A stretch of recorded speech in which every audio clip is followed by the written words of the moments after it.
आजमगढ़ जिलाधिकारी कार्यालय पर चिल्ड्रन गर्ल्स स्कूल में 11वीं की छात्रा श्रेया की मौत के मामले में शनिवार को अभिभावक और सड़क पर उतरे श्रेया के माता पिता की नेतृत्व में शहर के मुख्य चौक से जिलाधिकारी कार्यालय पर पैदल मार्च निकाला गया।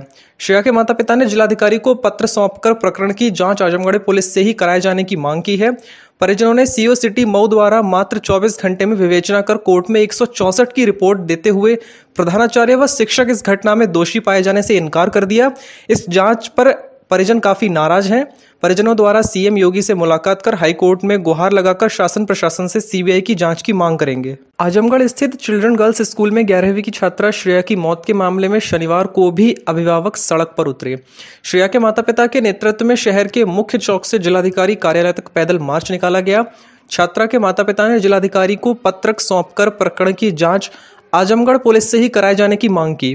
छात्रा के माता पिता ने फफकते हुए कहा कि अब मेरी बेटी तो लौटकर नहीं आएगी, लेकिन हम न्याय चाहते हैं। मां ने कहा कि आजमगढ़ पुलिस की विवेचना में ऐसी क्या गड़बड़ी थी कि मऊ पुलिस ने उसे सिरे से खारिज कर दिया और गिरफ्तार प्रधानाचार्य और क्लास टीचर को पूरी तरह से क्लीन चिट दे दिया। वहीं पिता ने प्रकरण में सीबीआई जांच की मांग भी की है। 31 जुलाई को चिल्ड्रन गर्ल्स स्कूल में कक्षा 11 में पढ़ने वाली छात्रा श्रेया की तीसरी मंजिल से गिरने से संदिग्ध अवस्था में मौत हो गई थी। विद्यालय प्रशासन घंटों परिजनों को बरगलाता रहा और काफी देर तक परिजनों को सूचित किया। पुलिस को भी समय से सूचना नहीं दी गई। सारे साक्ष्य पर पानी डालकर साफ करने के बाद पुलिस को घटना की जानकारी दी गई। पुलिस पहुंची तो छात्रा के शव को पोस्टमार्टम के लिए भेज दिया।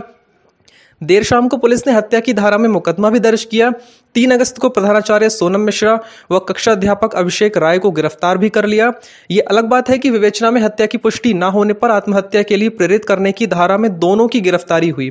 इस बीच 8 अगस्त को प्राइवेट स्कूल संचालकों ने अपने अपने स्कूल को बंद कर प्रधानाचार्य व शिक्षक की गिरफ्तारी का विरोध किया।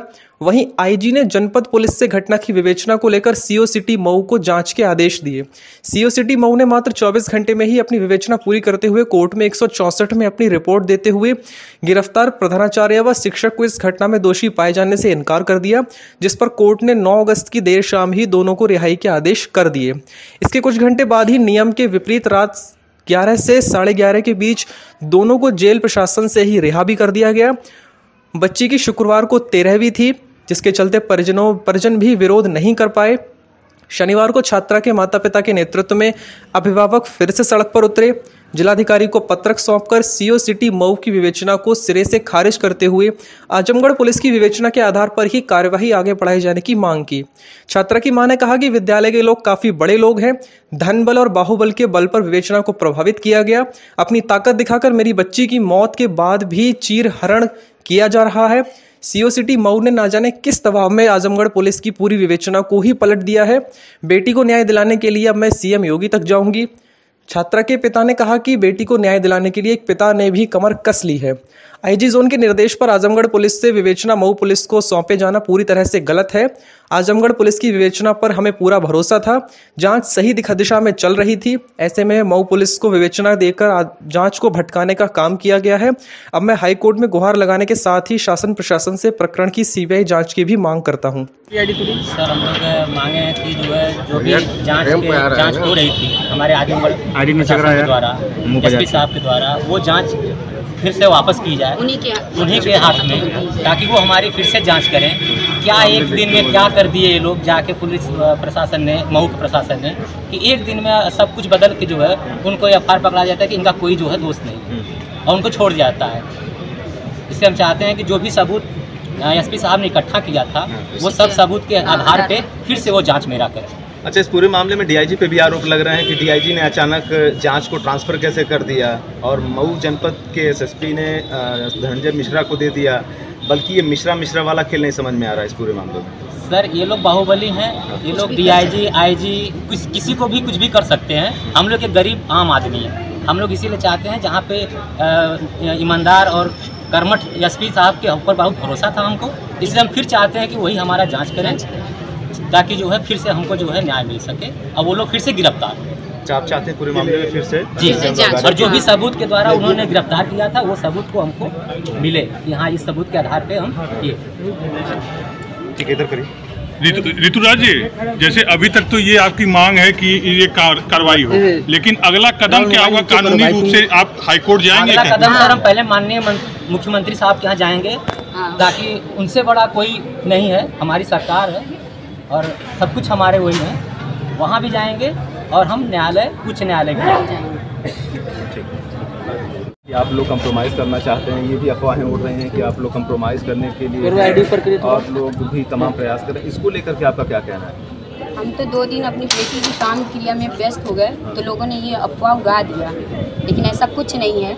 हमें ही नहीं, मेरे हस्बैंड को भी खरीदने की उनकी औकात नहीं है। ठीक है, वो बहुत बड़े बाहुबली होंगे, लेकिन उनकी हैसियत इतनी नहीं है। वो सिर्फ सिस्टम को खरीद सकते हैं, वो भी आजमगढ़ के सिस्टम को खरीद तो नहीं पाए, लेकिन उन्होंने बदली करा दी।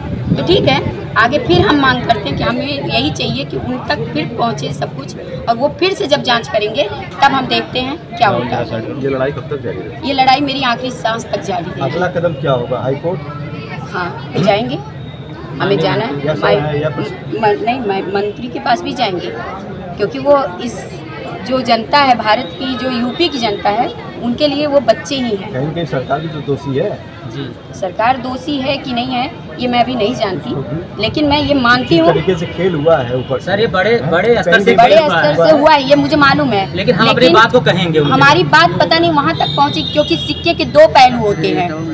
आदमी जो पहलू देखता है वही जानता है। कैसे उम्मीद करते हैं मुख्यमंत्री से आप? जब हम अपनी बात रखेंगे तब उसके बाद हम आपको बताएंगे क्या उम्मीद उन्होंने दिलाया, और शायद अभी आगे मुझे उम्मीद है कि वो शायद मेरी अगर बात सुनेंगे तो वो मेरे ही पक्ष में बात करेंगे, क्योंकि अभी तो उन्होंने एक ही तरफा बात सुना है और उसी के हिसाब से आगे काम होगा। आपके वकील साहब ने भी बहुत संगीन बातें बताई हैं कि रातों रात खेल होता है। मऊ पुलिस पूरे मामले में रातों रात 169 की रिपोर्ट सीजीएम कोर्ट में दाखिल कर देती है, तो कहीं ना कहीं आप मानते हैं कि इसमें बहुत बड़ा वही चीज़ है ना कि इसमें बहुत बड़ा है, क्योंकि बताइए मेरे वकील को नहीं पता चला, मैंने FIR दर्ज कराई थी ना, मुझे तो होना चाहिए था।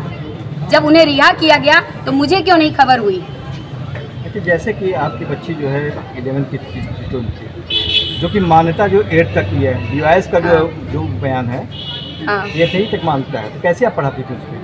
हमें नहीं पता था ना, हमें पता होता तो हम पढ़ा। हमें अगर ये भी पता होता कि अगर ये बहुत बड़ी क्राइम है यहाँ, मतलब क्राइम इन्होंने किया है। मेरी भी शादी यहाँ हुए आजमगढ़ में 20 साल हो गया, लेकिन मुझे नहीं पता था, मुझे इनके बैकग्राउंड के भी बारे में नहीं पता था। नहीं, मैं अपनी फूल जैसी बच्ची इनके स्कूल में नहीं भेजती, कभी नहीं भेजती। और मैं अनुरोध करती हूँ जो भी माँ बाप हैं वो अपनी बच्ची को ऐसे स्कूल में मत भेजे जहाँ ये भूल जाते हैं कि ये बच्चे नहीं, ये फूल हैं, इन्हें सिर्फ संभालना है, इन्हें पालना है, इन्हें रौंदना नहीं है। कि इतना टॉर्चर करो, इतना टॉर्चर करो कि वो बच्चे ये भूल जाएं कि हम फूल हैं, हमें जीने का है अधिकार, हमें आगे कुछ करने का अधिकार है।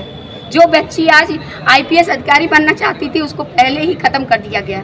शायद हो सकता था कि आगे वो भी आवाज़ उठाती न्याय के लिए। जब सर बेटी बड़ी होती है ना, तो घर में भी गार्जियन भी जो सर कंप्रोमाइज करते हैं। अगर कोई भी निजी मामला है, ये स्कूल वाले कौन होते हैं कि मेरी बच्ची के निजी मामला में इतना टार्चर कर रहे हैं, इतना टार्चर कर रहे हैं कि वो अपनी इस हद तक गुजर जाती है कि वो हत्या करती है। मैं कहती हूँ मैं ही हूँ, मैं शादीशुदा महिला हूँ, मैं किसी से बात करती हूँ। ये कानून को अधिकार कौन देता है कि मैं किससे बात करूँ, किससे न करूँ?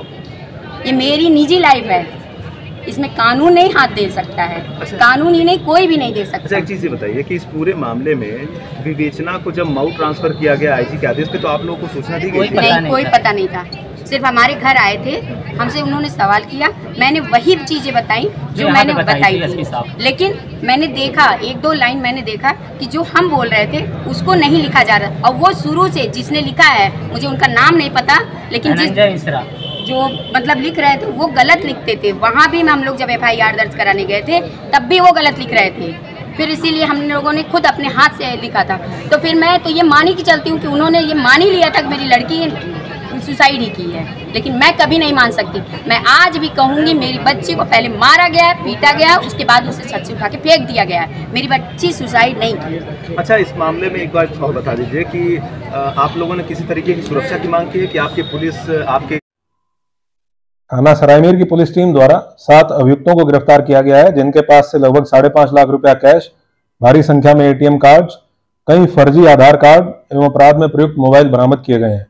इस संबंध में थाना सरायमीर पर धारा 419, 420, 467, 468, 471 व 120 बी आईपीसी की एफआईआर पंजीकृत की गई है।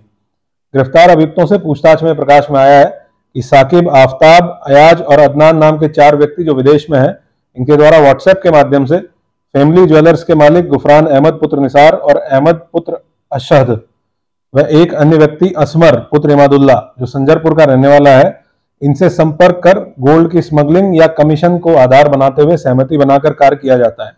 गुफरान अहमद व असमर द्वारा भारी मात्रा में कैश मोहम्मद सैफ व फहीम के माध्यम से अब्दुल हलीम, मेहताब, बिलाल को उपलब्ध कराया जाता है, जो इस पैसे को जितेंद्र कुमार व प्रदीप प्रजापति के जनसेवा केंद्र पर जाकर अलग अलग अकाउंट्स में छोटी छोटी धनराशि के रूप में जमा कराते हैं, जिसके लिए इनको अपना कमीशन मिलता है।